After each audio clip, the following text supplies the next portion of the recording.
Welcome, everybody. So,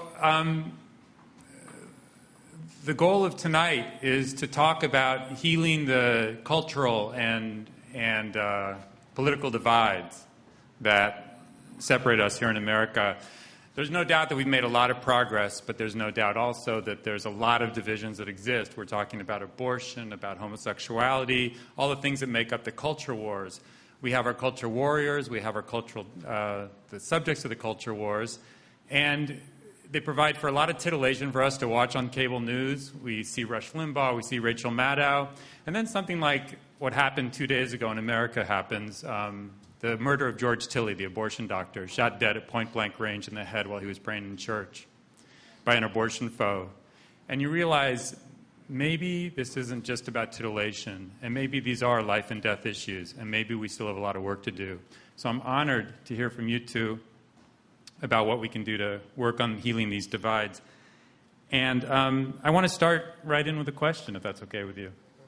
I know that in both of your work, you talk about finding the language to heal these divides. And I think we all remember the president's speech at Notre Dame a few days ago where he talked about finding common ground. But especially in an issue like the abortion debate, which I think animates so much of the culture war, how do you find common ground when you either kill the baby or you don't? Eric?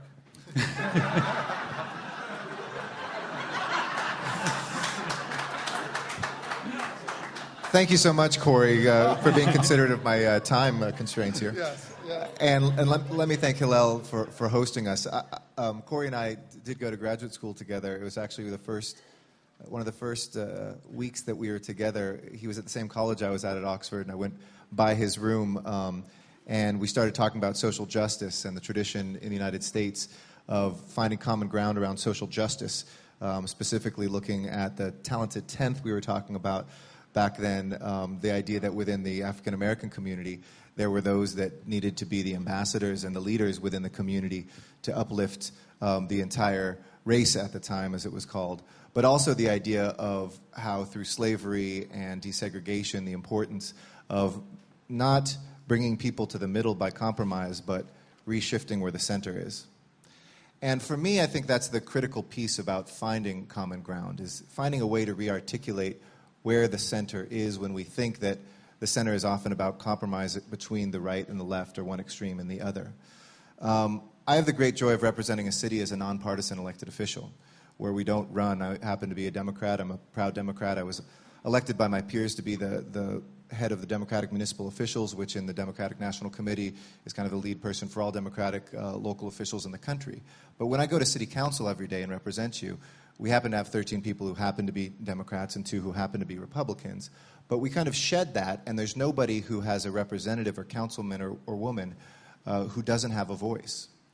I think much of the division in American politics, and even local politics and state politics, is a direct reflection of how little power people feel that they have. The shriller the voice is a reflection often of what power they do not have. I think our recent state election was a reflection of that, where you have people, if they happen to be Republicans in the state, they're not in a majority in the legislature, so their representatives not only don't have a partial voice, they have zero voice. So the one moment for a Republican to have some power in California is to vote something down, is to articulate what we're against. Take the partisan piece out of that and think about Los Angeles for a moment. We are so good at articulating what we are against and the things we want to kill. A project, Hillel, too tall, let's take off, the 3rd, 4th floor. There's a development down the street, I don't want people in affordable housing there. We can get a crowd this big in my district for almost anything as long as we're talking about opposing it. But if we talk about coming together and saying, what do we want Los Angeles to look like 5 years from now? How do we want to come together? We get 2 or 3 people that show up. So the first concept is trying to recast also in America what we say we are for, and we can't begin that conversation. And because I am going to leave here shortly and take my chair with me, because I do have to go by the market, and I do want a very strong marriage as well. And appreciate my rabbi giving me that advice. I also think that it's very important for us to get past what we had in many ways in vogue here in Los Angeles. After the riots of 1992, part of finding common ground was this cultural discussion. I'm a person with an Italian last name who's half Jewish and half Mexican, and so we've had to deal with this within my own family. But we used to say after the riots, well, God, if blacks and Koreans could just get together and talk and learn what they eat and how they speak, we'll find common ground. When we were in college, I think that was very much in vogue, kind of civility and learning difference. When in reality, I think tolerance is not enough. It's about finding common projects that you work on together. So that in a district like my own, I walk precincts when I'm not running for re-election too, every month. And I go to new houses where an apartment building I'll go into and see a Thai family living next to an Armenian family, living next to a Mexican family, living next to a black family, living next to a Jewish family. And it's nice to be able to have a potluck at that apartment. But what people are more interested in is figuring out how to get rid of the graffiti and the crime and the traffic on their street. So if you can bring people together and as a byproduct they learn about each other's cultures and differences, great. But the common project of finding common ground is really trying to build something around common struggle. Now, that didn't answer on abortion one way or the other. So I'll leave that for Cory. No, just kidding. I'll end with something on abortion, which is I think with an issue like abortion, I think our president actually showed a decent way forward, which is that it isn't just as something as extreme as abortion where you say you're either a baby killer or you're anti-choice. Either you want to enslave women or you want to kill babies. There are those on the issue that will go to those extremes. But if we don't, as leaders, begin to engage first to say we're going to put those aside, and everybody who wants to have a discussion around a common outcome of reducing, for instance, abortions, which is something everybody wants. One of the most touching things was after this doctor was killed, I went on to the Daily Kos, which is a website that has a lot of diaries of people. And there was somebody who gave a very personal diary who lived in Kansas and knew this doctor and talked about the generations of families that this doctor had touched, including the number of families that he had helped take pregnancies to full term and then adopt out. And I think for a whole host of people who are pro-life in this country, they would have seen that doctor just as somebody who's performing abortions. Whereas that story about this is somebody who actually helped birth babies and bring life into this world and helped the adoptions occur for people who wanted that option was the beginning of an opening of common ground that got shut down because the discourse doesn't happen usually here.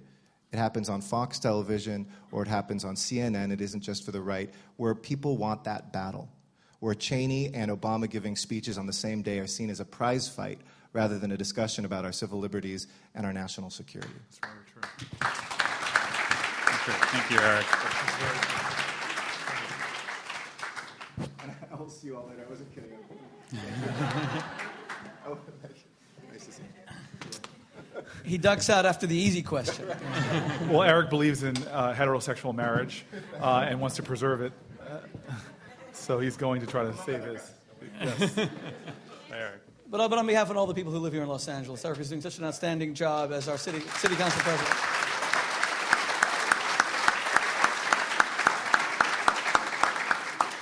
And Eric, as you know, my father lives here in Los Angeles. He's just getting up to say hello. My father's always telling me what an amazing job Eric is doing. So I get firsthand reports. Thank you very much. Okay, God bless. Okay, Mayor Booker. First of all, it's really great to be here, and I'm grateful for a lot of folks turning out. I have some friends in the audience, as well as some people who found out about this because I tweeted it out. I'll get my language ready. Eric was very eloquent, and I know he's already left the building, but the great thing about politics, for me, it was a profession I never wanted to go into, and I had this judgment about politicians in general, and I engaged in something I don't think Americans really should engage in, but a cynicism about politics. But now that I've gotten older and know a lot of my friends who've gone into it, when you know somebody like Eric, who I did go to school with, and see how authentic his spirit is, how he really is a guy that lives his values, he really is an inspiration to me. And the beauty of this nation now, as I see it from my generation, which is different than my father's, is you have people who could be in Oakland, California, who could be in as I know Eric Johnson, who's the mayor of Sacramento, leaders in Los Angeles and Detroit, where there's a relationship you have now with people that really is self-supporting. And Eric has been a dear friend of mine for a long time, and I just wanted to, in his absence as he walked out, I wanted to express that. I don't want tonight to be too much agreement, because I don't want to just say things that everybody's going to be together with, and I don't want it to become a mutual admiration society, so I'm going to insult Shmuley as much as I can. Good. I'm used to it. But look, I'm going to say things because I take them from my perspective. I know that's not in vogue for Supreme Court justices to bring their own perspective into their observations, but I'm going to do it. So I live in a world where that is a city of phenomenal accomplishment, great neighborhoods, good people, but we also have tremendous challenges. And so I often listen to a national debate go on that's interesting to watch and challenging, but it really has no relation to what's going on every day and the challenges that I see in my community. And so I watch traditional left-right debates go on that we are so frozen into, and we don't have even a vocabulary often to avoid them. So let me, before I get into abortion, let me just take gun control, for example. So I remember when in Washington, D.C., a lot of my friends who were on my side of the political aisle, on the left, were thinking, oh, this is the worst thing that can ever happen, that the Supreme Court just voted to overturn a law in Washington, D.C. that said they could ban handguns. And a lot of my friends thought this is terrible. It's the Second Amendment. We're going to now have people going out and buying guns and killing each other. And I watched sort of the same commentary as you said on MSNBC, on Fox, on so on and so forth. And people fell very conveniently into our battle camps when we deal with issues like that. But around America, there were a lot of mayors that looked at the facts. Not one murder in my city in the last 3 years that I've been mayor, not one was done with somebody that went to a gun retailer and actually bought a gun legally and came out and then killed somebody. What I saw was that the whole national debate was missing the reality and the urgencies of the moment. That on the East Coast of the United States, what happens is people go into gun stores and violate laws and acquire guns illegally or take advantage of these wide loopholes that most gun owners think should be closed. And we've polled now, and I'll give you an example of the law in a second, 90% of gun owners think that these loopholes should be closed. They load up their trunks with illegal weapons, and they drive them up the East Coast of America. They stop in Washington, D.C. They stop in Philadelphia. They stop in Camden and Newark and New York and New Haven, Connecticut, delivering guns. And so while the country is stuck in this debate that people can say is a legitimate debate, did the founders of the Constitution, when they put forth the Second Amendment, were they talking about groups and militias having the right to guns, or were they talking about individuals? Do we have too many weapons? These are legitimate debates to have, but they don't get to the point of where we're solving real problems that most of us, if we said, okay, you marked out that turf, you marked out that turf, now let's figure out how to solve the problem that most of us would make a lot more progress on. So in the United States of America today, we have laws that don't make sense. The ATF could go into a gun retailer shop and shut them down for not doing background checks. And many times it happens. But there's something called the fire sale loophole, that now that I've been shut down for not doing background checks and I can no longer do business, I can take in my entire inventory and sell it to whomever I want without doing background checks. It's called the this loophole that literally they sell to nefarious forces that take them up. We are in America now have people that are banned from flying and put on no-fly lists because they're suspected of nefarious intentions. He's not kidding. Believe me, I get strip searched every time I go to the airport. Yes. It's the beard, believe me. Yes.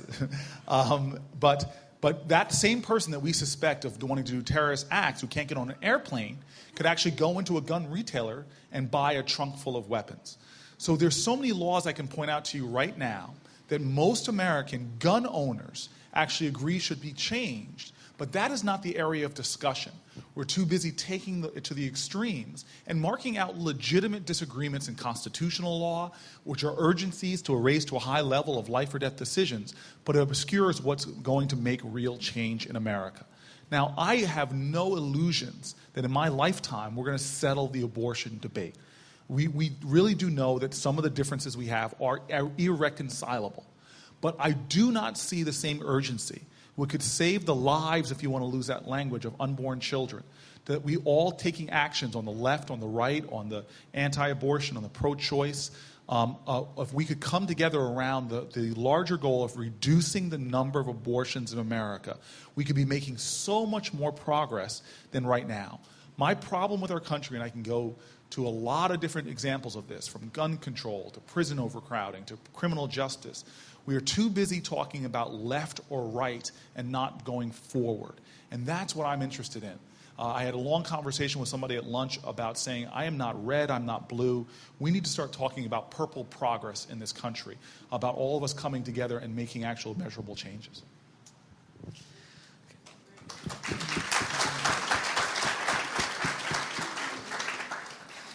You know, Newark Airport is one of the largest in the New York metropolitan area. I'm glad that Cory has put me on some sort of blacklist. So no wonder they're always making me trouble. I want to apologize to two people who were going to give short introductions. Arash Farron is the chairman of our committee here in Los Angeles for This World, the Values Network, who staged this event. We do a lot of great events. We will do it at the end. I just wanted to accommodate Councilman Garcetti. And we have one other person who I don't even know. Nice to meet you. So you'll speak as well. Please forgive us. Okay.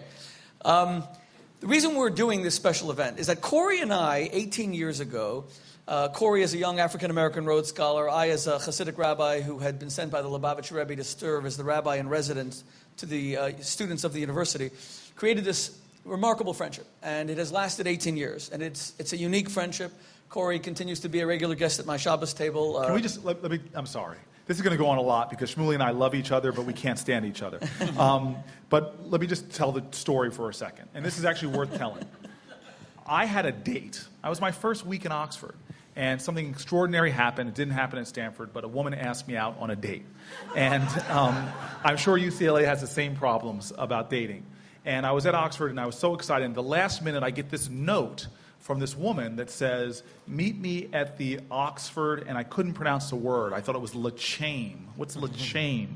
The Lachaim Society. And actually, I asked people, nobody knew what the Lachaim Society is. And finally, somebody looks at me and says, Cory, that's the word. It's L'chaim. And I'm like, is there something caught in your throat? And they said, no, that's how you pronounce the word, L'chaim. And so they give me directions. I navigate these back room alleys in Oxford, and I get to this building. I go inside, go upstairs, and I see a sign saying L'chaim Society. And there was all this noise and everything in the background. So behind the door, I knocked, nobody answered, and I knocked, nobody answered. So finally, I just opened the door. And I'm not joking. It looked to me when I opened the door and walked in like a scene from a movie my mom had taken me to see when I was younger called Yentl. And there were men with black hats and beards, and there were strings hanging out of people's pockets. I didn't know if you pulled one of those strings, what would unravel? I said, you know, the tailors must be horrible. What's up with this? And so this very orthodox-looking woman comes over to me and says, are you Cory Booker? And I was sort of shocked that she knew my name. Because when I walked in, first of all, everybody froze. And it was like one of those old E.F. Hutton commercials, if you all remember that. And I could swear everybody there was thinking, what is this large black man doing here? And I was thinking to myself, what is this large black man doing here? And so this woman breaks the silence by walking over and saying, are you Cory Booker? And I said, yeah, I am. And she said, well, the young lady who was supposed to meet you tonight couldn't make it. And I was like, it's just like Stanford. And I said, oh, thank you very much. And I literally turned to leave as quickly as possible. And this is the one really important point, because we all profess tolerance and that we want to be differences, but we all avoid uncomfortable situations all the time. And we all profess to be a pluralistic society. But, you know, Martin Luther King used to always say that one of the most segregated days of the week is Sunday when people go to worship. So I was this liberal, open guy, really was uncomfortable and did not seek out being in environments that were so different than myself. So I turned to leave. And here this young lady said to me, really asked me a question that changed my life. She said, wait, stop, would you like to join us? And I thought of White Lies, and as popular as you might think I am, I don't double and triple book my Friday nights back in Oxford. And I said, okay. And she sat me down to a guy in every way that couldn't be more different than me overtly. I was black, he was white, I'm 6'3", he's 5 foot and a smidgen. I'm very handsome, and he is, he's covered with hair, and I can't tell. But I'll never forget, we were I was stiff as a board. I'm sitting there at what I didn't know was a Shabbat table, and it was the most joyous day on the Jewish calendar. At that point, I didn't know the words. If you had said to them, it was Simchas Torah, which is a celebration of the completion of the Torah. And I sat down next to this man, and he starts talking, trying to engage me and talk to me. And I'll never forget the first conversation, and this is why we titled the lecture this way, was my idol at that point in my life, one of my idols, was a guy named James Baldwin, probably one of the greatest American authors there ever was. And he said, he asked me what I wanted to do, and at that point I was aspiring to give social commentary, to write, and I thought the power of the pen was really extraordinary. And he said, well, what have you written about? And I used to write columns for the Stanford newspaper before I came over, and I told him I wrote about this idea of tolerance, that it was a repugnant state of mind, that really we're people that say if you're tolerating somebody, you're really just stomaching their right to be different. And if they disappear off the face of the earth, you're no better or no worse off because you were just tolerating them. And I said that this is kind of a bad way to look at it. If you think to the reality of life is that we are so much more interdependent than we even understand, that actually we need each other, and that we need to move beyond tolerance and recognize that mutual interdependency and move to love. And that concept is a very important concept. It's not a weak word. It's not a being word. It's an active word and necessitates a commitment. So when I said that, he sort of looked at me like I was strange. He's like, oh my gosh, I wrote an article saying the same thing. And before you knew it, the tension was taken away from that I was feeling.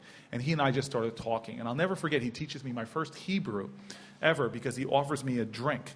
Now, Simchas Torah is a joyous holiday.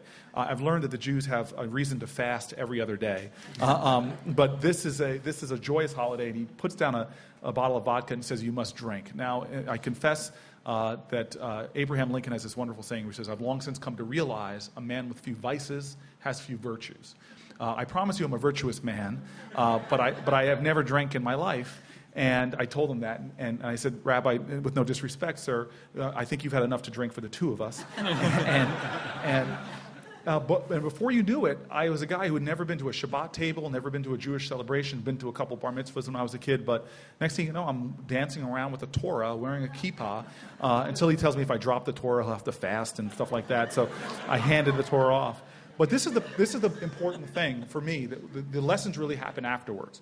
Because I leave on a high, but the next day, literally, I sit down with other Jews, as well as some friends of mine that were non-Jewish. And one of the Jewish friends of mine castigated me for going to hang out with these crazy Lubavitchers and saying these are right-wing wackos, and these are the things they believe. And I remember being struck by it, and I didn't know, frankly, I'm 22 years old, I didn't know that much about the Arab-Israeli situation, I didn't know that much about Judaism, and I thought to myself, well, I'll just chalk it up to I had a great Friday night. But then I said, you know what, all this talk we did about understanding, I'm going to go back and confront the rabbi. And so I walked back in. The rabbi was still drunk. Yeah, he was hungover at that point. And I confronted him and I said, look, I was told you believe all of these things. I can't tell you I even understand some of the issues. And I remember he got up, walked past me, closed the door, he sat down, and we ended up having what was like a 2 or 3 hour conversation about issues ranging from black Jewish history to Arab-Israeli situations to matters of faith. And at the end of the conversation, I remembered a story by Malcolm X, when Malcolm X was on a commuter train during the heat of the 60s. And Alex Haley tells this story. And a white businessman in a nice conservative suit comes up to Malcolm X and walks over to where he's sitting, looks down on Malcolm X and says, Mr. X, I don't agree with everything you say, but I have to tell you this. I respect you and I like your style. And Malcolm X is said to have stood up very slowly, walks over to the man, looks him in his eye, and then reaches out his hand and says, you know something? You can search the world 2 times over, and you're never going to find 2 people who agree on everything. And he shook his hand. So that began a friendship, and we made a deal that day. It was probably one of the most valuable decisions I've ever made in my life, and it opened me up to learn about Hinduism, to learn about Buddhism, to deeper study other faiths and religions. It literally inspired me to travel the globe. That we said that we would exchange books. I would give him some of the best books from my faith. He would give me some of the best books from his faith. And suddenly I started reading about Hillel. I thought it was the name of a building at Stanford. He gave me books, the first book by Elie Wiesel that I had ever read. And I started giving him books by James Baldwin, by books about Martin Luther King, like Parting the Waters. And the more we exchanged books, the more both of our lives came alive. And I started coming back on Friday nights, bringing non-Jewish friends of mine. Bringing Jewish friends of mine, they're like, you're going to a Chabad house? I got to go see this. And before you knew it, I was bringing legions of people on Friday nights to hang out, as we found that we didn't agree on everything, but we had a commonality of spirit. And I learned something about love, and it's a word that's bandied about, and I think it's been weakened in language. But love is such an important active verb that necessitates, first and foremost, a willingness to understand, go beyond your comfort zone, and engage somebody in a productive way. Now, we are a nation that's founded like no other, and I'm sorry to go on like this, but it's the last point I'll make. We're a nation founded like no other. We are a nation that's not founded because we all look alike. We're not founded because we all speak the same language or pray to the same God. We actually were a pretty significant experiment in the history of humanity. We are the oldest constitutional democracy that was formed around a set of ideals. Now, these ideals, I think, were perfect, but they were even encapsulated in a very imperfect manner. Native Americans in our Declaration of Independence are referred to as savages. Women aren't referred to at all in our founding documents, as if they don't exist. Blacks, Stokely Carmichael used to say constitute. I can only say three-fifths of the word, because that's all African Americans were referred to in the Constitution.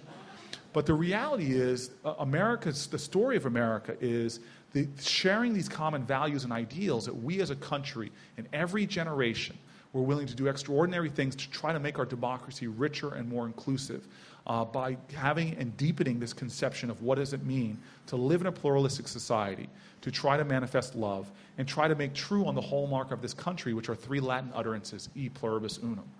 So this is going to be the choice of America when we deal with these culture wars, as we call them, issues from gay marriage to issues of abortion, to even those thorny ones that I don't know, and I can't tell you tonight that we have. But the question is are we willing to engage in that constructive dialogue that has a foundation of love? And that has been what's kept my friendship with Shmuley such a strong thing, that we're always working to try to maintain those issues of love. He and I have some incredible different disagreements. When he started writing his books about sex, and I realized that all the stories I had told him from my early days were being written about now in his books, thinly veiling the names. I have a friend named Cornelius, who is an elected official in Newark, Delaware.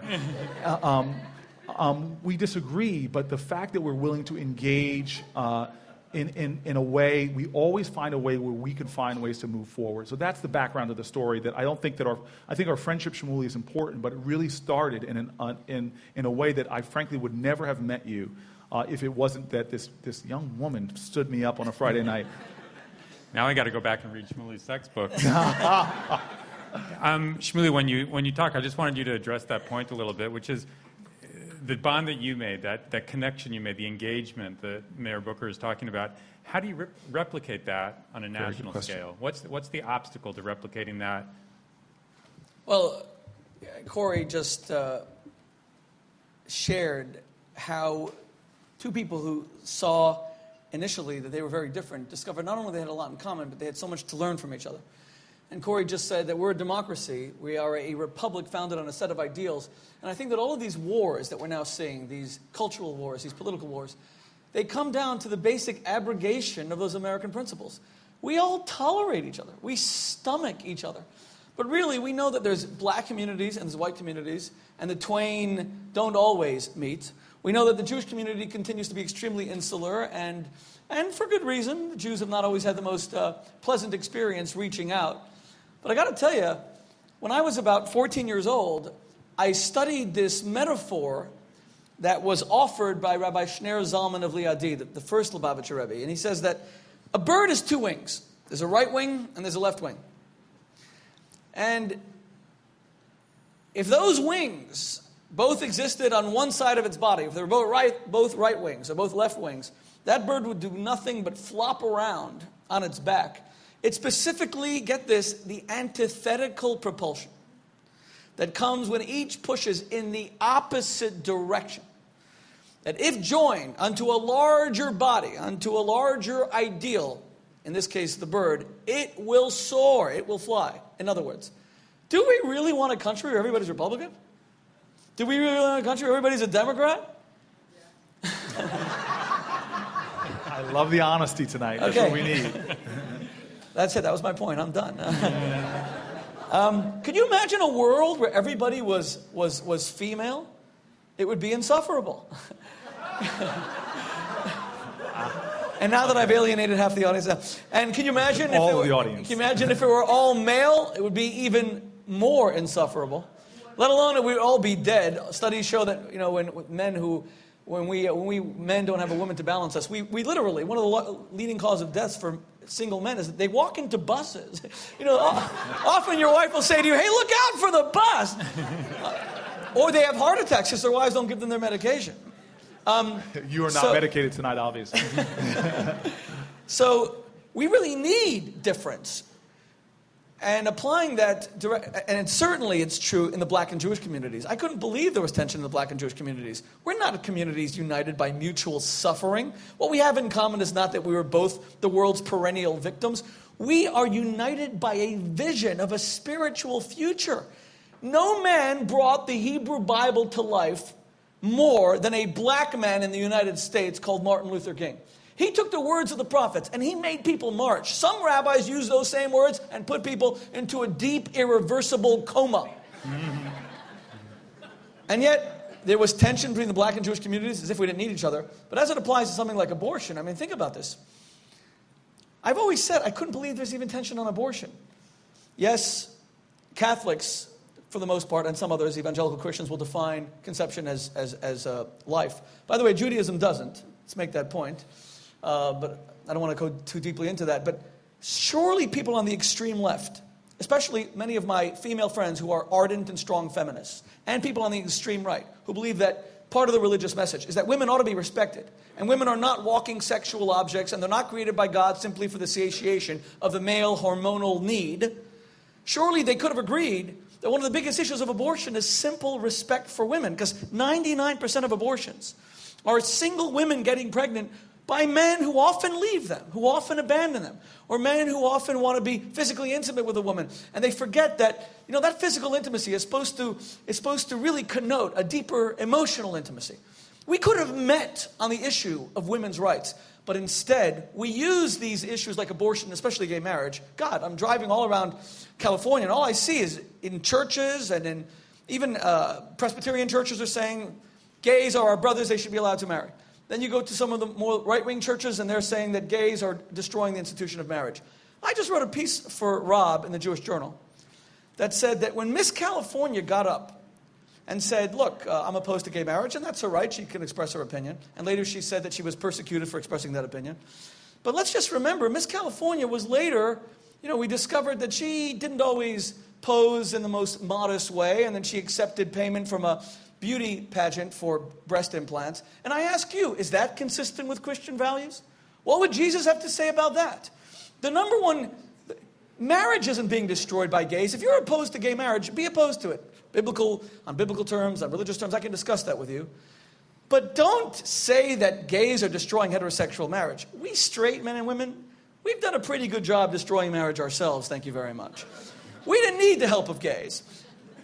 And I am an ear to wives who write these long letters to me. Every day I get hundreds of them unsolicited. And the wives say to me, do you know what it's like to go to a gym and be in shape and put on makeup and then lie down next to your husband naked in bed at night and he doesn't even touch you? And then he goes to his computer and he's downloading porn. And do you think for one moment what the wife is thinking? Well, my husband's not erotically attracted to me and we have no sex life, but thank God those gays can't marry. That's done wonders for my marriage. Pornography is a far more insidious problem, and Miss California was complicit in that. Now, I'm not here to judge her, but she sure as heck seems to be casting a lot of judgment. So when I was 21, talking to Shmuley was great because all conversations would ultimately end up with sex.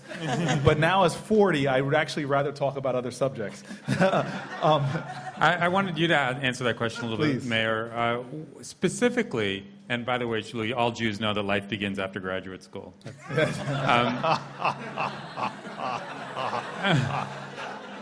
Specifically, what do you see as specific obstacles to developing that kind of understanding, not just tolerance, going beyond tolerance? And what are the actual institutional, ideological obstacles to that in this country right now? Look, I think the largest obstacles in America are in the spiritual realm, and I'm tired of people who preach in the church and act outside of the church a different way. You know, St. Francis used to always say, "Everywhere I go, I preach the gospel, but only sometimes do I use words." So, but I can talk about that, and this is what frustrates me is I can talk about and condemn cynicism, condemn people who thump their Bibles but don't actually live their values. But I'm in a different position. I'm a mayor of a city, and there are urgencies abound around me. And the best way that I have found to create bonds between people is to join people together in a mutual effort to achieve a common goal. Something I learned from sports. You know, we had black folks on the Stanford football team, white folks on the Stanford football team, Catholics, Jews, Muslims, and the like. But we created bonds, not because we said, let's get the black people and the Jewish people down to have a conversation, but because we worked together on common ground towards a common goal, and we began to understand each other, love each other because of that mutual effort and mutual action. So let me give you a specific example of what I'm talking about in my city. So, you know, in Newark, we had an unacceptably high murder rate. And anybody would condemn that. I don't care if you're Jewish, Muslim, Christian, or what have you. And, you know, it's very hard, and I even tried it once, to even just get people together to pray together about the problems. But where we made the most headway of creating sort of mutual bonds was when we said, let's actually work together in common tasks to reduce violence. I'll never forget that we were able to expand our clergy patrols in Newark some 4 or 5-fold. One night I was driving home as mayor, and there was a homeless person in the middle of one of our main arteries, and I jumped out. I was tired to walk over to the homeless person. A police car pulls up, and out of the car jumps a Muslim clergyman and a Christian clergyman, and they come up to me, "Mayor, we got this," and they went and dealt with the problem. I just think that we as Americans need to recognize something so very important, that we all who are here today, we drink deeply from wells that we did not dig, wells of freedom and justice. We have inherited a legacy of struggle and sacrifice, that people did things that we will never be called to do. We'll never be called to storm beaches in Normandy or Midway, to bleed the soil or the beach red. We'll never be called to register people to vote when you know just by registering somebody to vote, you end up in a swamp someplace. We'll never be called to get on a freedom ride, even though you know your bus will be bombed. We'll never be called to stand up and say that sweatshops should end and we should organize unions, knowing that there'll be people with billy clubs coming to split open our skulls. So we will never be called to show and evidence that same level of courage. But the question is can we join together with the people that are different than us in order to still advance the cause of our democracy, and the urgencies abound. So in the city of Newark, New Jersey, again, I look at these wonderful national debates, which are really nice, but I'm more important to look at the urgencies right now that are going on. So I have decided that in my job as mayor, I'm going to try to get allies everywhere. And I was criticized for this in Newark. I remember when I first started going to talk to people in the Manhattan Institute. I tell you, liberal friends of mine and traditional Democratic people were, why are you talking to those Republicans, yada, yada, yada. Well, the reality is they had something to offer to the issues I'm dealing with. And now in my city hall, I have a right-leaning think tank that's partnering with me to reduce the prison population by creating real avenues for men and women coming home from prison to get something done, because they too believe, and they may have a different analysis of it. It may be because of the heinous cost, the waste of government dollars and warehousing people or they might talk about it in a free market perspective, that we want to liberate the economic potential of these folks so they can be more productive and add to the common good. But whatever it is, there's things that we could do together. So in my work as mayor, meeting the urgencies of the moment, we're finding ways to bring people together who were before wouldn't sit down together, couldn't even have a dialogue together without degenerating into our traditional debates. But now they're all willing to pick up a tool and start working towards a common end. And that's something that to me is so critical. So let me just add something. You know, I remember that years ago in Oxford, Cory called me up and he said to me, I remember this story. He said to me, there's a Palestinian student who I wanted her to come to your home, but she's reluctant to. Remember this? Yes. A woman from the West Bank. Yes. And I think in the end, from what I remember, she wouldn't come to my home, but she would meet me at that ice cream shop. Is that right? You had us meet at the ice cream shop on. You love ice cream. Yes, I do. And I remember that cream loves me. Cory insisted that I sit with this young woman, and she came with a lot of anger. And she sat down and she said, you know, your people have destroyed my home. I think if I'm not mistaken, I think even a member of her family died in some of the conflicts with the Palestinians and the Israeli army. And that was and I know Cory was trying very hard. Again, beyond tolerance, how do you just not stomach each other? Okay, you both have a right to be in the University of Oxford. How do you actually, this is the world's longest standing conflict right now. And I remember feeling very challenged at that point. And I said to her, but we're not there, right? We're not in Israel right now, and you're not in Gaza, and I'm not in Jerusalem. And if we got there, perhaps we would be on the opposite sides of fences, throwing things at each other. But we're here, and you're part of such a glorious religion. The Muslims took the Jews in when we were kicked out of Catholic Spain and Catholic Portugal. In 1492 from Spain, 1503 from Portugal. The Muslims took us in. We went to Istanbul. Our peoples weren't always fighting. And you know, in these days when I meet like Islamic, very often I'm driven by Islamic taxi drivers in New York City, and I see immediately that they're Islamic. And the first thing I say to them is, you know, I want to just tell you how much I appreciate the fact that you publicly celebrate your religion. I do the same, and the more that we do it, the more acceptable it is. And it immediately takes some of the sting up. But Cory, like even when we were going to do this program of speakers in Newark, you brought an imam. I mean, you're at the forefront bringing together these many religious groups. How do you do that in a place like Newark, where there's such deep-seated paranoia and fear? Look, so when I became a city council, it's a story I told in some graduation speeches this year. When I became a city council person, I felt really impotent, like I couldn't get the problems done. I was outvoted all the time, 8-1. And I ended up trying something very sort of radical. I decided that in response to this amazing woman who was a tenant president of these high-rises in Newark, where there was a lot of violence one summer, I decided that I would pitch a tent there and go on a hunger strike. And so I ended up doing a fast that lasted about 10 days, maybe inspired by the many fasts I saw you go through, Shmuley, which obviously are not working quite well. Wait. What are you talking about? This is pure muscle. Yeah. You know, Cory may have a six-pack. I have a mono-pack. You have a keg. So I remember, so I pitched the tent, and what was amazing to me is I made the statement that this was the United States of America. And how can we as Americans tolerate such levels of injustice within our midst, where people are afraid to even go out to a corner store? And there's so much injustice in our country that we've, in many ways, lost our sense of outrage to. And I set up a tent, and I got very angry with the news cameras, who I accused of only showing up when somebody got shot, and for ignoring the truth that so many of the people in this community were living. And I challenged them to interview folks. And I sat under this tent. And what was amazing to me was, once the news cameras aired, suddenly I started seeing people that would never occupy the same physical space by choice come to this 2 acres of pavement in front of these buildings and suddenly start working together. So there were Newark clergy that started coming out from different denominations and always worked together, to offering to pray with me and to fast with me. There were correctional officers from a local lockup, prison guards, that came out to take posts and stand with me. As the days went on during this hunger strike, I was blown away by the human beings that showed up from different areas. We had a suburban mayor from a town near Newark come down, a white mayor with his police officers, to come and stand with us and work with us. Hospitals, conservative business people. One guy from New York saw it what was going on and sent a whole bunch of pizzas out to where we were sitting, because there were so many people now working on different projects there that the gesture was really nice. It ticked me off because I was on a hunger strike. But it was this amazing experience where people came together to meet the urgencies of the moment despite their differences, and through that, I think we came together and created bonds that there were. Now, those urgencies exist today.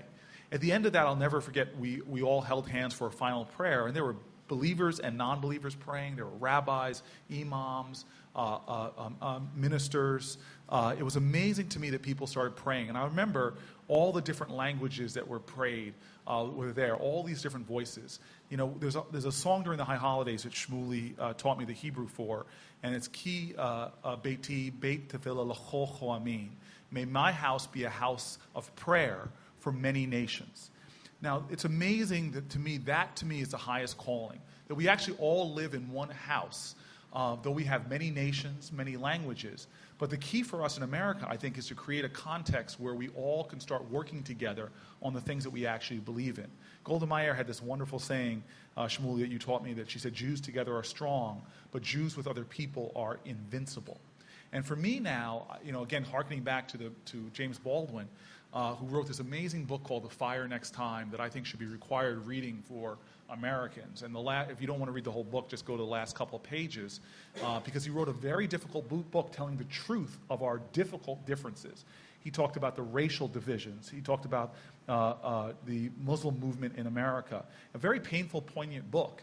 But at the end of it, he took some criticism from some black nationalists because they accused the end of the book being sort of Pollyannish. And he writes in the end, and I'll paraphrase and not quote directly, but he says, in the end of it, he goes, hey, I know what I'm asking you, as he challenged people. He goes, I know what I'm asking you is impossible, but in today's day and age, the impossible is the least we can demand. And he says, for one is, after all, emboldened by the spectacle of human history in general, and Negro history in particular, for it testifies to nothing less than the perpetual achievement of the impossible. And he said, if we, and by we I mean the truly conscious blacks and the truly conscious whites, come together as lovers and insist upon or demand the consciousness of us all, we can then change our world and end this madness. And if not, we're destined to recreate the Bible prophecy made real in the Negro spiritual, God gave Noah the rainbow sign, no more water, the fire next time. So I actually think that we in America are every day at a crossroads where we have a choice, that we could continue to live as we are, or we could recognize that we have a common destiny. As King said from the Birmingham jail, that we're all caught in an inescapable network of mutuality, tied in a common garment of destiny. The more we are a state that is divided against ourselves, the more we're going to live the same story over and over again. But the more we can create true coalitions across the most savage divides, where I could stand up with a right-wing, moral majority person and sit down and find a common ground, as you and I have, with guys like Mark Gerson, who's a dear friend of ours, who wrote 2 books on neoconservative thought before he even went to law school, but yet find common ground where we can get together and work on education issues, work on economic justice issues. If we can't come up to the edge of the divide and say, you are so different than me, I disagree with you, I disagree with you, I disagree with you. But at the same time, we are within an American context where you and I both can agree that this is wrong, and this is wrong, and this is wrong. And I'm willing to put away those agreements to deal with these issues. If we don't do this, though, the challenges for our nation to keep falling behind in a global context is going to get bigger and bigger and bigger. Okay, but Cory, how do we take, this is one of the main questions, I think, how do we take that kind of ideology? Whenever I hear Cory speak, and I've heard him give many speeches, what is so unique about Cory is that he really believes in this very idealistic path. I think, you go through life, you become a little bit more cynical, and we're very cynical about politicians. And people come and they hear, you're going to hear the mayor of Newark. If you come to one of Cory's fundraisers and you think you're going to hear a politician who is a politician, and suddenly you hear this very idealistic young man who has this vision that he believes in. Let's translate it into the practical. But I resist what you're saying, because I don't think that we have a choice in America. That was a compliment, by the way. But he actually was saying very practical things. No, I agree. Yeah. What I'm trying to say is this. Cory inspires so many people. And then they walk away, and it's almost, if they don't get another dose of that inspiration, they're not going to hold on to that vision, because they go back to a reality of America being really a group of disparate groups that don't really communicate. So, for example, one of the reasons we had the special friendship, really, and Eric Garcetti was part of it as well, is that we left our comfort zones. We were shoved into this small university town in the middle of England. And it happened to be, because it's a well-known university, it attracts students from all over the world. And now, I think so often, Cory, people define themselves not in terms of the positive aspects of their particular group or their unique gift. They define themselves as not being part of the other. So for example, many Jews define themselves as not being part of the non-Jewish world. In fact, Spinoza and one of the greatest philosophers of all time, who the Jews ended up excommunicating, and Jean-Paul Sartre, both said that if anti-Semitism ended, the Jews would disappear. If the Jews did not have some group who hated them and told them, you can't marry us, the Jews would disappear. And the fact is we have a 50% intermarriage rate. So a lot of people think that maybe Spinoza and Sartre were correct. In other words, a lot of people define themselves as being distinct from the other. In Oxford, we didn't have that we couldn't do that because we became one community. When you became the president of our L'chaim Society, there were several African-American students who were upset and said that you should be contributing your time to an African-American I think you just dropped a bomb on them. Yes, I was the head of a Chabad house. Yes, yeah. And conversely, when we had Cory as our president, there were many Jewish students who came to me and said, this really should be a Jewish student leader. This had never happened before. We had co-president that was Jewish. Right. Yes. But the rest of the story is that Mayor Cory Booker would not only go on to become one of the great African-American leaders, so clearly his first devotion was to his community, his people, and he has made everyone proud, but he also became one of the leading exponents of Jewish ideas, even though he wasn't Jewish. Conversely... Well, first of all, I want to tell the truth tonight, so a couple things. Yeah. The reason why I hung out with you on Friday nights was the free food. You only get the hummus. I'm a vegetarian. Why don't we go to the audience and ask Yeah, we're going to ask some questions. Yeah, thanks. First question is from Desmond Lavelle. A lot of it is just personal decisions. Look, I grew up with parents who fought a lot of fights, literally had to get a white couple to pose as them to move into the neighborhood I grew up in because they weren't showing blacks houses in those neighborhoods. And so I grew up as my father used to jokingly call us 4 raisins in a tub of vanilla ice cream, and had a very, very privileged background compared to that of my father, who grew up, he was born to a single mother, born poor in a segregated environment. But my parents wanted my brother and I to understand that we were part of the story I talked about before, that we had to continue to fight to make this country real. Langston Hughes, who says, America never was America to me, but I swear this oath, America will be. My parents wanted my brother and I to be agents of change in this evolving democracy. So when I was a law student, I wanted to move into a community in which I could be of service and which I could be a part of something larger than myself.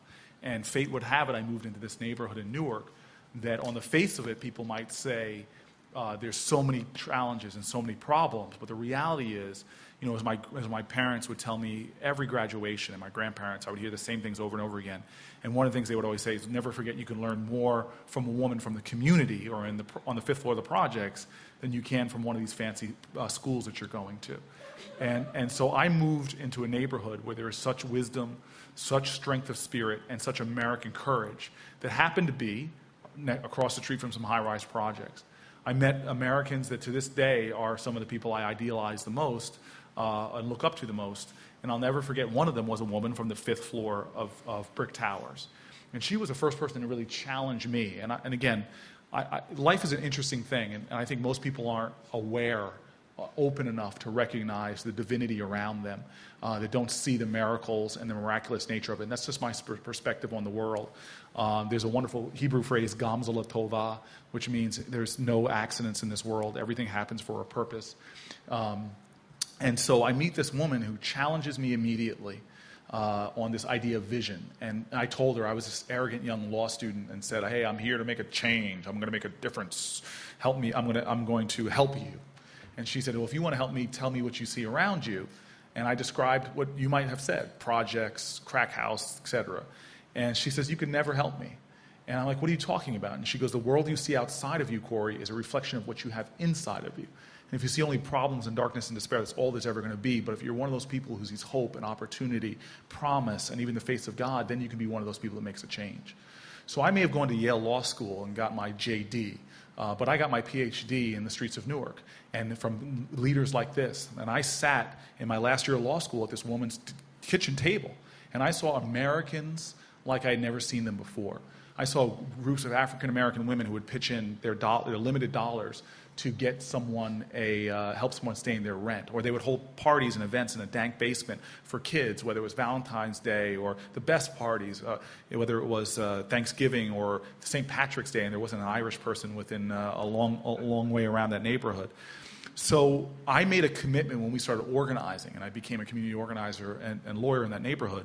When I got into politics, I'll never forget what Ms. Michonne said to me. She said, you get into politics, and Lincoln has this wonderful quote. He says, if you want to see the true character of a man, don't view him in adversity, give him power. And many times I think people get into positions, and we've seen it with some real tragedies. I think I knew Kwame Kilpatrick. He's a really great guy. Something happened to him, I think, when he got into that office, and he made some bad decisions. So she said, I don't want you to leave this community. I want you to stay right here. And so I made her a promise. I said, I will only stay here, but I'll move from across the street, and I will move into brick towers and live in these buildings with you, and I will stay in them until we solve the building's problems. And I thought that might have been like a 2-year commitment. It took us 8 years of living in these high-rises until we finally were able to find justice for the residents, and eventually we're going to be building some new towers. I'm sorry for the long answer to the short question. Wow.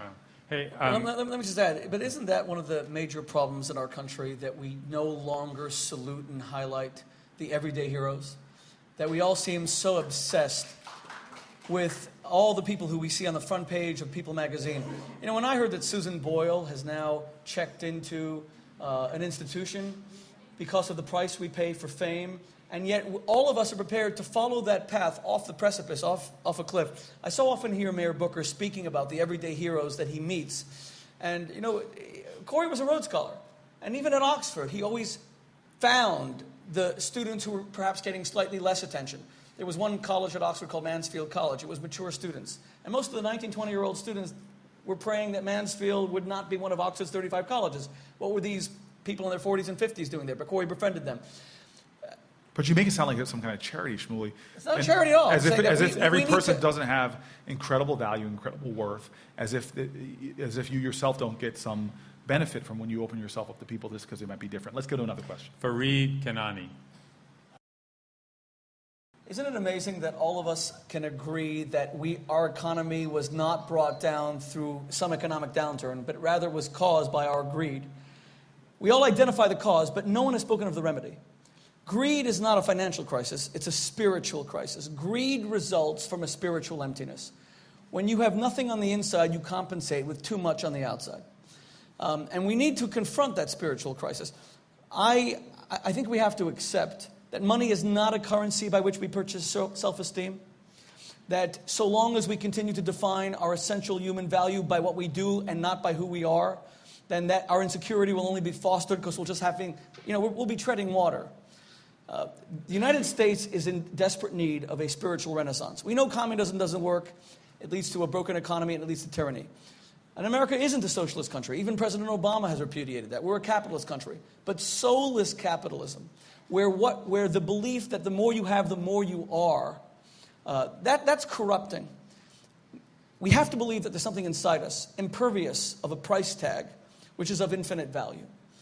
And whether it comes from religion or whether it comes subservience to a higher cause, I would like to see us recapture that. It comes back to this idea of heroes again, of highlighting people who lead selfless lives and not just the celebrities in our midst, and not just the Wall Street and investment bankers.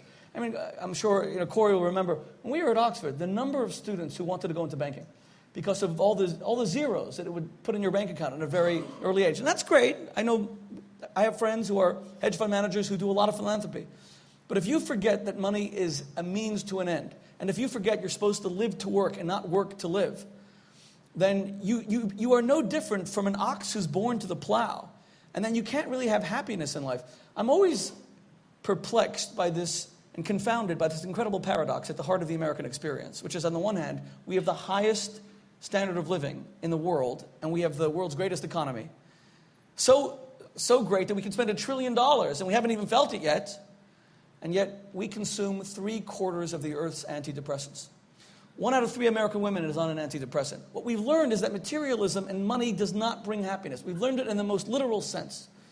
And So I just want to say one thing about that. So, look, I'm very much a pragmatist, and there's all of these issues that we're debating, and I can give commentary about greed and the financial systems, but I really like to just look at myself and my own habits.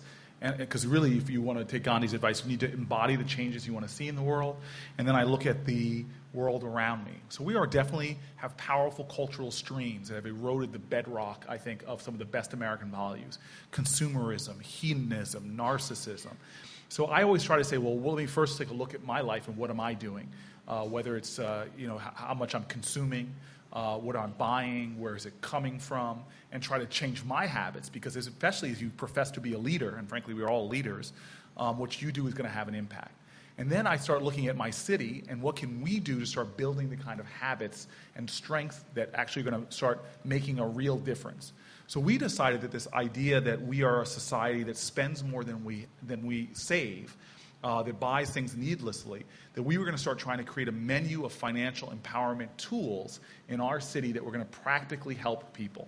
So we've done everything from creating a financial empowerment one-stop center in Newark, one of the few of its kind in the nation, where anybody can go. And we have programs there like financial savings match programs, which if you commit to regular savings towards a college education, towards buying a home, towards starting a business, we'll match your savings from $2 for every $1 you save up to $9,000 if you save $4,500. Just programs like that get people in the habits of savings.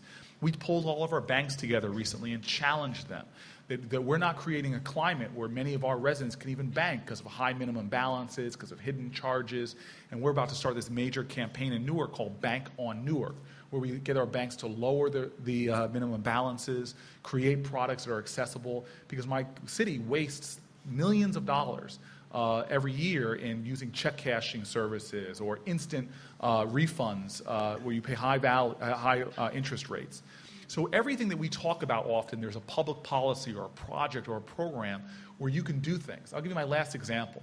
When I was watching the presidential debates, and I heard something that everybody would pound their chest and say the same thing.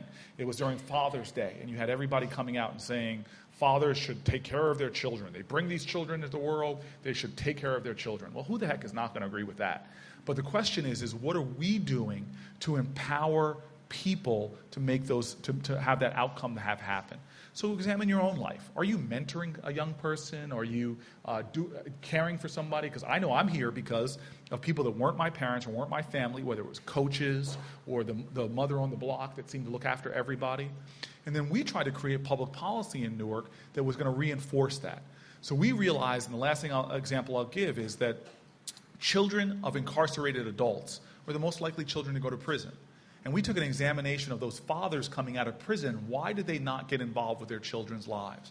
And we pulled them all together and we created in Newark a special program it's like a fraternity. We call it a fraternity, Delta Alpha Delta Sigma, called DADS, where we have the guys come together and create almost a support group or fraternal organization that celebrates that value of getting involved in the lives of their children.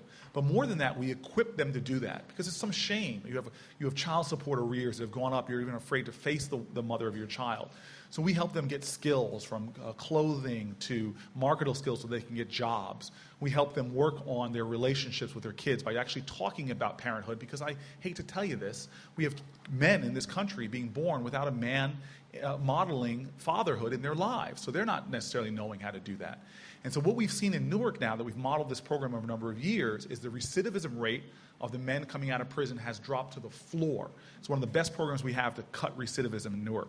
The employment rate has gone through the roof as these guys are getting jobs and holding jobs. And then most importantly, suddenly you have fathers directly involved, celebrating, enjoying it, rejoicing in their relationships, what they have with their children. So this is the issue I said before, and I'll shut up, is, again, anything that we preach about or that we sit back on our couches and watch TV and say, yeah, I condemn that, or I don't believe in that. We should first shine the mirror on ourselves and saying, if I don't like what I see, what could I be doing in my own church, in my synagogue, in my life to begin to make a practical impact on this, even if I only affect 2 people? In Judaism, it's if you save 1 life, you've saved the universe, right? You definitely have 3 rabbis here tonight. Okay. I wanted to follow, what I'm really getting from what you're saying is, over the course of this evening, is that your way to heal these divides is very action-oriented, very project-oriented, yes, common work. I know you're a friend of the president's. What advice would you give him if he could do one thing in his administration, action-oriented, project-oriented, to heal these divides? What would you tell him to do? So the only thing I'll say is I saw 2 women with their hands up. All these men over here have been asking these questions. Okay. But look, the reason why I went way out of my way and very early to help President Obama is because when I met him, and I meet a lot of politicians, I found that he had a peace at his core, and an authenticity about him. And I didn't agree with everything Obama was about or believed in many things I do, obviously. But what I love the fact is that we were going to have a president in the White House who really seemed to live his values. There's an old saying that says, who you are speaks so loudly, I can't hear what you say.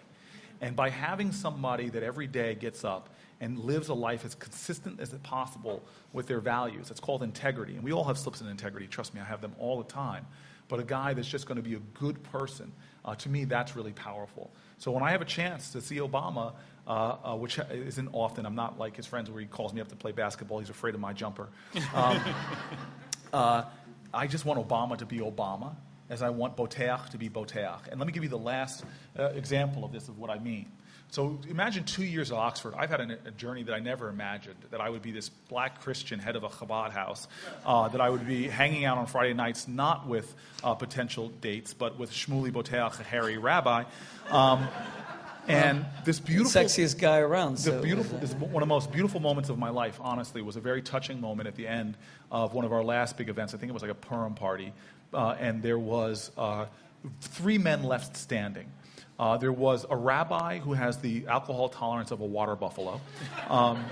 There was the grandson of the prophet of the Mormon church, Ezra Benson's grandson, Michael Benson, who was a member of the L'chaim Society at Oxford, and is still a close friend of Shmuley's and mine. Shmuley visits him. He's now the president of a Mormon college in Southern Utah University. Okay, so he's up because Mormons don't drink. And then there's this teetotaling black Christian. And the 3 of us are sitting in seats just like I was drinking for the 2 of them. Yes, and yourself. And a few other people that couldn't show up that night. And so this amazing moment with this Mormon starts choking up and turns to Shmuley and says to him, he goes, Rabbi, I just need to tell you something. That seeing that you are so grounded and rooted in who you are, that you're unapologetically yourself, that you're proud of your heritage and your history, and that you live your values of your faith. I want you to know that you have made me a better Mormon. And I was sort of surprised to hear that. And Shmuley then turns to him, slurring his words a little bit, and says, Michael, says, seeing you be a living exponent of the highest ideals of your faith, by living that consistently and embracing me as your brother, you've made me a better Jew. And I turned to these 2 guys who I'd hung out with for every Friday night and said, fellas, being with you every single Friday night, you guys have done nothing for my love life. So, I've come to this realization that we are in this weird place in America where everybody wants us to be a post-racial society or a race-transcending society. I don't want any part of that. I want America to have rich Italian culture, rich Korean culture, rich Indian culture, rich Jewish culture, because I want to revel in it and celebrate it. It's the delicious diversity of our nation. But I also want us to come to a point where we recognize that within each other. And so part of the thing that gives you confidence to reach out is, first, that word I keep bandying about love, is you got to love yourself and be grounded in who you are and confident in who you are. And that gives you an ability finally to embrace your brother. So I want Jews to be Jewish. And he's heard me go before Jewish audiences, challenging Jews to be Jewish as you define it. What's the values? I want black folks to be black. What does that mean? I want a Supreme Court justice not to be apologetic. I'm not a racist. I'm a New Yorican who grew up in the projects. And just like Samuel Alito, who in his testimony before he became a Supreme Court justice, he says, I'm an immigrant, Italian immigrant, and that has helped shape and mold me who we are. And to recognize all of that under a larger context, that we are all part of a human family and we share common ideals, be they American ideals or humanistic ideals. Yeah, I mean, this concept of going beyond tolerance has many metaphors. David Dinkins used that of the American quilt. But the Bible has a very beautiful metaphor. It says that each and every one of us is a tree in the field, the book of Deuteronomy. And a tree has its roots found very deeply in its own soil. And it drinks from the nutrients of its soil. But notice it's not a potato and it's not a turnip. It doesn't remain insular. It doesn't remain only in its soil. It grows out into the garden. It oxygenates the earth. And if you walk into a garden that's only of one color, it really is, it's nowhere near as electrifying as seeing those varied colors. I mean, difference is something that really is so stimulating and fascinating. And you discover your identity by seeing your reflection in someone else. Cory just told the story of me, Mike, and him. But there's another story that I've never told before. Prime Minister Benjamin Netanyahu's chief aide right now is a young man named Dermer. He's 38 years old. He was also a student at Oxford. He did his DPhil in international relations. He was also a subsequent president of the L'Chaim Society. Now get this. He's the chief advisor to a right-wing Israeli prime minister. And Ron, indeed, was a Republican in his 20s who helped to write the contract with America. But every Friday night for Shabbat dinner, he used to bring some of the leading Islamic students from the university, from some of the top Arab families in the world, to our dinner. And when some of them would come, they would drink the wine, which they shouldn't do in Islamic law, because you're not supposed to drink alcohol. We Jews drink enough for them as well. And I have to tell you that after like 2 years, a lot of these students stopped drinking the wine, and they said that we became more Islamic. We embraced our faith as a result of watching you Jews celebrate your tradition. And that's an amazing thing. And Ron has those connections. I was just reminding him of this when I saw him at the AIPAC convention. Till today, he has those. So it's an amazing thing to come together with people. But you two are kind of gliding over the real problem in the culture war. It's not that I want to be, that I could be the best Jew I could be, or you could be the best Black American you could be. It's that there's people in this country who want me to be the best them that I could be. Right. How do you deal with them? And then we're going to take one more question. Right, and so one of the young ladies I would strongly suggest that we do. So my point is that there's immovable forces that I'm not going to waste too much of my time. Okay. If they've decided to stay rooted where they are, I'm not going to try to put force on them and get an equal and opposite force away. I'm instead just going to try to be me and challenge them, hopefully through the way I live my life, to move a little bit more in the direction of love. Let me just say that I slightly disagree with that. So Cory and I will have our first disagreement of the evening. I actually think that we have to remind people of the glorious nature of their own tradition so that they want to be more of them and that they exhibit more of the authenticity of their tradition. For example, when I speak to Islamic students and when I speak to Islamic groups, and I do all over the United States, I remind them of the glorious history of Islam. Do you know that we would not know who Aristotle, Plato, Socrates were? They would have been forgotten to history if not for the Islamic scholars who kept this tradition alive in medieval Spain, because the Catholic Church decided these were pagan philosophers and their books were quashed. We only know about Greek philosophy because of the earliest Islamic universities. We know Maimonides loved Islam, praised Islam. It was Christians who often persecuted him and persecuted Jews subsequently. Today, of course, evangelical Christians are the best friends that Israel has. So the ground has shifted somewhat. But I actually believe that we're capable of reminding people of the glorious nature of their own tradition. And the same thing is true even in the Jewish community. Jewish insularity is not something that I've ever embraced. I think many Jews are still profoundly suspicious of the non-Jewish world. I, as a rabbi, encounter a lot of suspicion about my own activities, and this is a This World event tonight, and Arash helped organize it with all of our committee here in Los Angeles. We're profoundly grateful. But I got to tell you, the Jewish community is supposed to be a light unto the nations. We have to be reminded of what our gift is as well. We weren't supposed to be an insular people who cut themselves off. And I know that we're not supposed to assimilate either. I get it. I'm a Jew who stands for Jewish identity. But I feel impoverished when I'm only around Jewish company. I have to tell you a story about Cory very quickly. Cory spoke at the main AIPAC convention in Chicago, Illinois, a few months back. It's the AIPAC summit for all their biggest contributors. And he gave what was honestly a masterful oration on 3 of the earliest parshios of the Bible reading. It was right after Simchas Torah. We were starting the cycle of reading from Genesis. And he spoke about the evolution of man. And he used the examples of Adam, Noah, Abraham, and the gradual evolution of their social responsibilities. It was a masterful speech. When it was over, one of the leading AIPAC officers in the country, someone who has devoted their life to AIPAC, their wife walked over to me and said to me, Shmuley, I'm going to start learning the Parsha of the week every Friday. I'm going to find a rabbi. Can you recommend someone in my city? I said, sure, but that's amazing. Why? And by the way, this woman comes from a rabbinical family, and she just is not as observant as some of her relatives. She said, when I heard an African-American Baptist, a Christian, so admire and cherish the Jewish tradition without being a Jew himself, Cory's a Christian, it reminded me of who I am. So I think we are able to also show other people what their gifts are, even though we may not be part of that tradition. Okay, we need to let a woman speak. Pamela. Pamela? Is there a Pamela Kalachi? The Black community has been dealing with a lot of issues, and I remember when Barack Obama ran, when Arthur Davis ran, when I ran against Sharp James, a lot of these younger blacks were coming up and had sort of the black folks that they were running against, in these cases, happened to be traditional African Americans who were very much a part of the civil rights movement. Bobby Rush, that Obama ran against first, Earl Hilliard, that Arthur Davis ran against, I ran against Sharp James.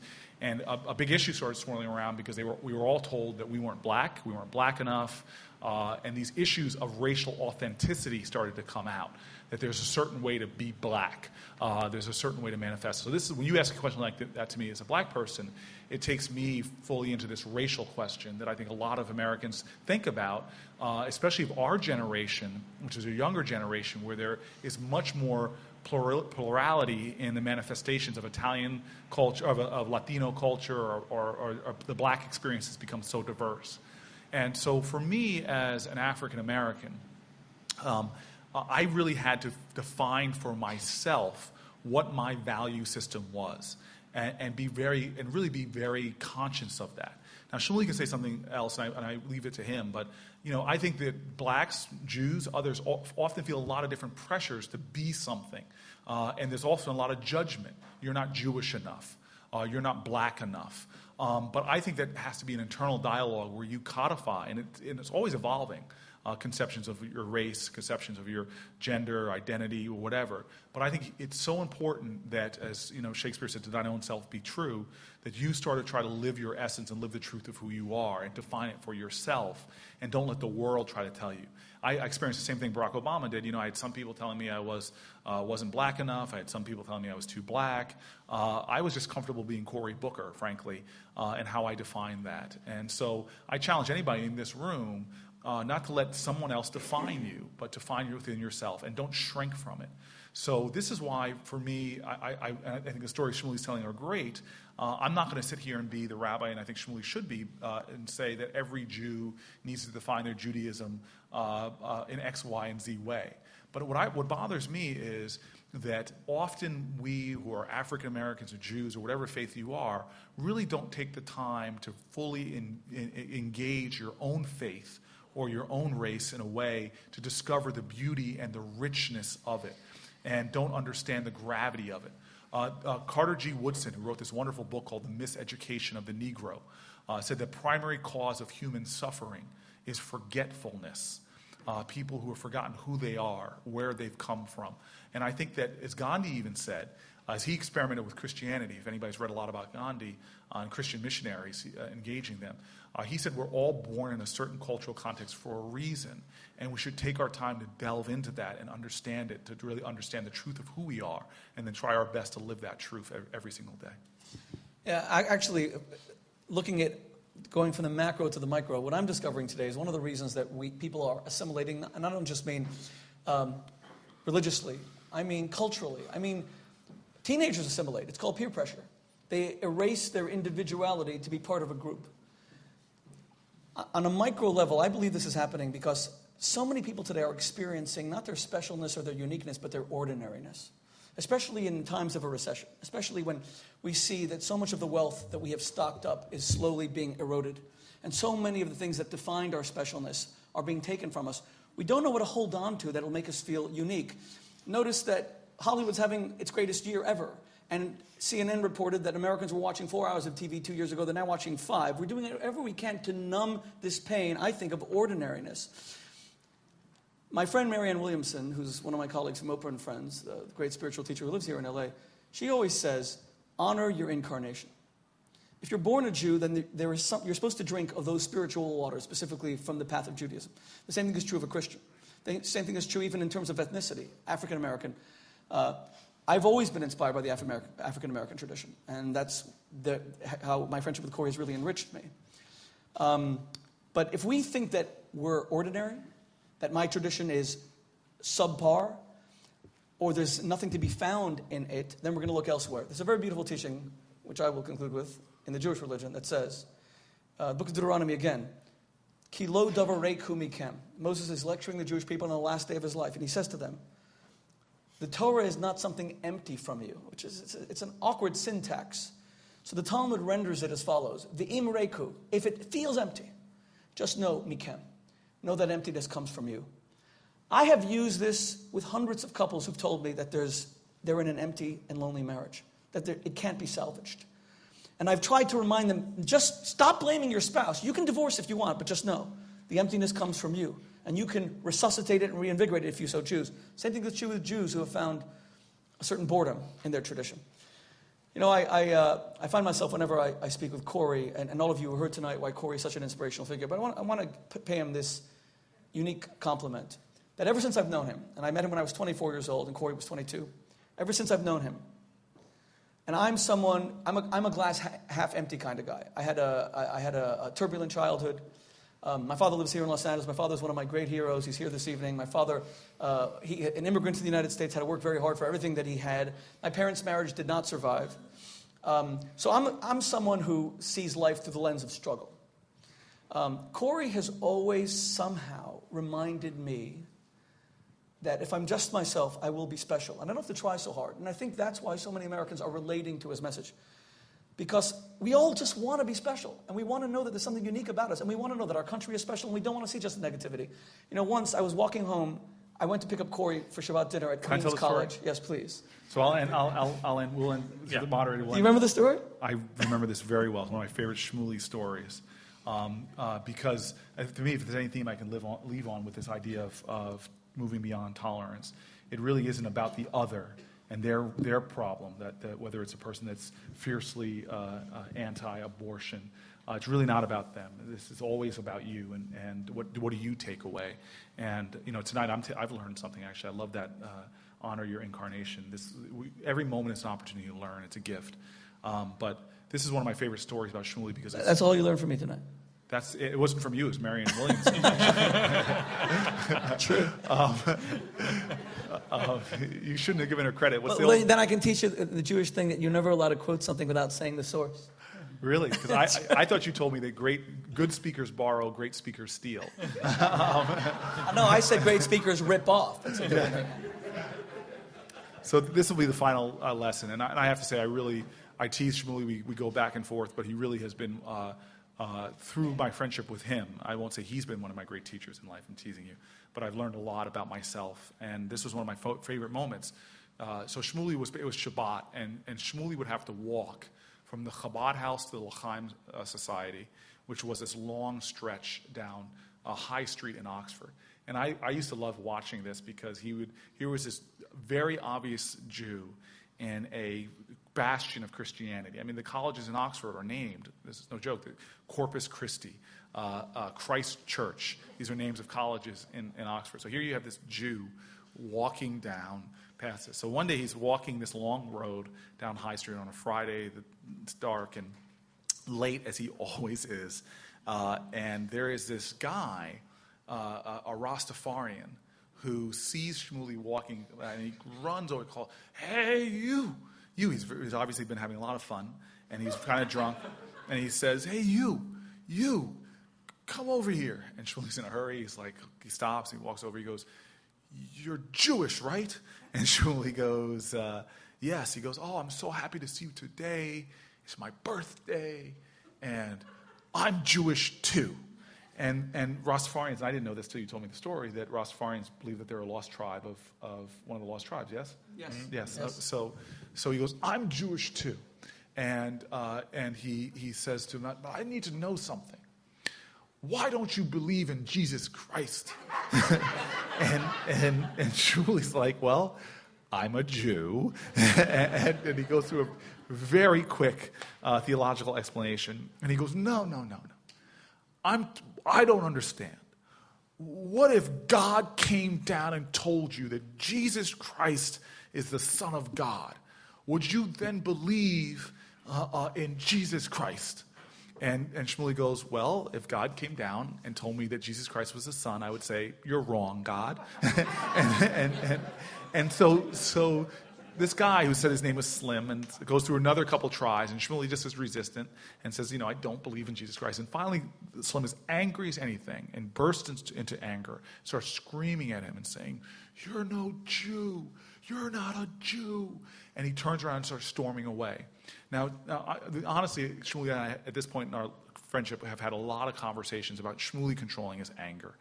Shmuley controlling his rage, because Shmuley is... Rage against the injustice. Let me put a bookmark on, and I'm going to finish the beautiful end of the story to tell you a terrifying story, which basically Shmuley was on a plane ride during this Oxford, and this is why I told him about this. As he's typing away on his computer, the flight attendant comes by and says, "Please close your computer, sir." And Shmuley goes, "Okay." Keeps typing away. A woman has to come again, says, "Sir, we're landing, please close your computer." He keeps typing third time. He finally closes his computer, puts it away. So now he's going into Heathrow Airport to come back to Oxford, and this man runs up to him and says, angry as anything, "You didn't close your computer when they told you to close your computer. You put all of us in danger. This is why Hitler should have killed all the Jews." And so now, I've experienced bigotry in my life. What would Cory have done? Cory would have looked at that man and said, "I am praying for you," and kept walking along, just ignoring the statement. Shmuley, however, decides to explode in rage and starts screaming, echoing throughout the corridor in Heathrow. "Did you hear what this man said? He said Hitler should kill all the Jews." And starts following this, and British are kind of quiet and reserved, starts screaming, jumping up and down, pointing at this man as he's trying to now hustle with his bags to get to the passport control and get into the nation. And he starts screaming at the passport control officers, "He said Hitler should kill all the Jews. You can't let him into this country." And now the passport control people are all nervous, and they pull the man aside in a back room, and Shmuley screaming. So this is Shmuley dealing with conflict. So he gets the applause. I'm praying for the man, and Shmuley's intolerant to his intolerance. I was in complete control, by the way. Yeah. So now Slim has just screamed at Shmuley Boteach, and the man starts walking away. And Shmuley stands there for a few minutes, looks over his shoulder back down High Street where he has to go, and he suddenly goes, "Hey, Slim! Slim!" Slim stops and turns around looking angry. The two men look angry at each other for a few moments. And finally Shmuley goes, "Slim, happy birthday, man. Happy birthday." Slim suddenly just drops his expression, runs over to Shmuley, picks him up in this bear hug, and says, "Thank you, man. Thank you. I love you."